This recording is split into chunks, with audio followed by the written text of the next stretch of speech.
Assalamualaikum warahmatullahi wabarakatuh. Berjumpa lagi dengan saya Pak Andri Usmanadi. Di sini Pak Andri akan menjelaskan materi tentang teks tanggapan. Teks tanggapan merupakan jenis teks yang digunakan untuk meringkas, menganalisis, dan menanggapi suatu teks, yaitu bisa berupa teks sastra, artikel, berita, ataupun karya seni pertunjukan. Dalam menanggapi ada dua hal, yaitu pendapat pro dan pendapat kontra.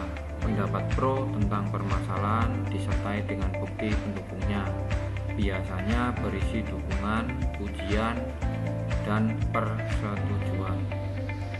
Yang kedua, pendapat kontra perlu disertai dengan alasan yang logis, biasanya berisi penolakan, kritikan, dan keprihatinan. Struktur teks tanggapan ada tiga. Yang pertama, evaluasi, merupakan bagian awal teks yang berisi pernyataan umum tentang persoalan yang disampaikan.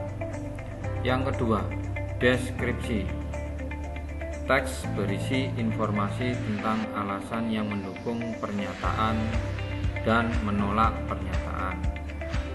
Yang terakhir, penegasan ulang, berisi penegasan pendapat terhadap apa yang sudah dilakukan dan diputuskan. Selanjutnya yaitu unsur kebahasaan teks tanggapan. Yang pertama, ungkapan tanggapan. Yang kedua, kalimat aktif. Yang ketiga adalah kata tugas.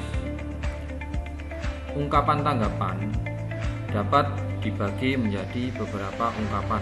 Yang pertama yaitu ungkapan tanggapan yang menyetujui pikiran penulis atau pelempar gagasan. Misalnya, pendapat yang dikemukakan penulis sangat tepat. Berarti di sini menunjukkan tanggapan yang menguatkan atau menyetujui pikiran penulis. Ungkapan tanggapan yang menolak atau tidak menyetujui pikiran penulis. Misalnya, pendapat yang dituliskan tidak berdasarkan fakta. Nah, di sini ada unsur penolakan. Yang ketiga, ungkapan tanggapan yang mengungkapkan sudut pandang orang lain. Misalnya, penulis menyatakan bahwa hal yang disampaikan sebelumnya berdasarkan fakta yang ditemukan di lapangan. Yang menunjukkan tanggapan mengungkapkan sudut pandang yaitu penulis menyatakan. Diingat-ingat. Selanjutnya, ungkapan tanggapan yang menggambarkan dari data orang lain. Misalnya, alasan yang disampaikan penulis tidak tepat. Selanjutnya, ungkapan tanggapan yang menggunakan gaya bahasa atau majas penghalusan. Misalnya, secara umum saya sepakat dengan penulis, tetapi saya mempunyai landasan berpikir sendiri dalam hal itu. Di sini menggunakan gaya bahasa atau majas penghalusan. Intinya menolak dengan cara memberikan pernyataan sepakat dengan penulis, tetapi saya mempunyai landasan berpikir sendiri. Yang terakhir, ungkapan tanggapan yang menggunakan kata bilangan atau urutan informasi. Misalnya, alasan pertama adalah mereka kurang memahami situasi terkini. Di sini ungkapan tanggapan yang bilangan ditandai dengan kata alasan pertama menggunakan nama urutan. Selanjutnya yaitu kalimat aktif. Kalimat aktif adalah kalimat yang predikatnya melakukan suatu pekerjaan. Di sini Pak Andri sudah memberikan contoh kalimatnya. Brian bermain bola di lapangan. Sesuai dengan keterangannya, Brian sebagai subjek, bermain sebagai predikat, bola sebagai objek, di lapangan sebagai keterangan tempat. Nah, keterangan tempat di sini menunjukkan di lapangan tidak boleh, D-nya tidak boleh digabung, terus dipisah. Selanjutnya yaitu kata tugas. Kata tugas ada dua, preposisi atau kata depan, yang kedua konjungsi atau kata sambung. Preposisi atau kata depan adalah kata tugas yang bertugas sebagai unsur frasa. Preposisional. Kata depan terletak di bagian awal frase dan unsur yang mengikutinya berupa kata benda, kata sifat atau kata kerja.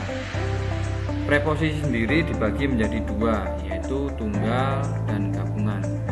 Contohnya preposisi tunggal: di, ke, dari, oleh, dengan, pada, bagi, buat, untuk, dengan. Contoh preposisi gabungan yaitu daripada, kepada, oleh karena.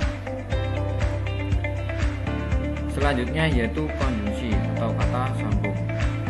Konjungsi adalah kata tugas yang berfungsi untuk menghubungkan dua satuan bahasa yang sama. Jenis konjungsi. Yang pertama, konjungsi koordinatif, yaitu konjungsi yang berfungsi menghubungkan suatu bahasa yang setara. Contohnya, Rio dan Doni mengerjakan PR bersama. Nah, konjungsi yang menunjukkan hubungan satuan bahasa yang setara yaitu kata dan. Roni dan Doni di sini mereka melakukan atau mengerjakan PR bersama. Yang kedua, konjungsi subordinatif, yaitu konjungsi yang berfungsi menghubungkan dua satuan bahasa yang tidak setara. Contohnya, ia sadar bahwa ia harus mencari nafkah untuk keluarga. Di sini yang tidak menunjukkan dua satuan bahasa yang tidak setara yaitu kata bahwa. Selanjutnya yaitu konjungsi korelatif, yaitu konjungsi menghubungkan dua satuan kalimat atau bahasa yang memiliki status sintaksis yang sama. Contohnya, sedemikian rupa, sehingga, dan selanjutnya. Contoh kalimatnya di sini. Lukisan itu telah dilukis sedemikian rupa sehingga hasilnya menakjubkan. Di sini ada dua kalimat yang digabungkan dengan menggunakan konjungsi korelatif, yaitu kata sedemikian rupa sehingga. Yang nomor 4, konjungsi antar kalimat, yaitu konjungsi yang menghubungkan kalimat satu dengan kalimat yang lain. Konjungsi antar kalimat meliputi biarpun demikian, meskipun demikian, dengan demikian, dan seterusnya. Contohnya, mengkonsumsi mie instan secara bisa mengakibatkan gangguan kesehatan. Dengan demikian, mengurangi konsumsi mie instan pun wajib dilakukan. Kata dengan demikian di sini termasuk konjungsi antar kalimat. Kalimat yang pertama yaitu mengkonsumsi mie instan, kalimat yang kedua yaitu mengurangi. Sekian penjelasan dari Pak Andri. Jangan lupa dukung channel SMP Muhammadiyah dengan cara like, komen, dan subscribe. Saya akhiri, wassalamualaikum warahmatullahi wabarakatuh.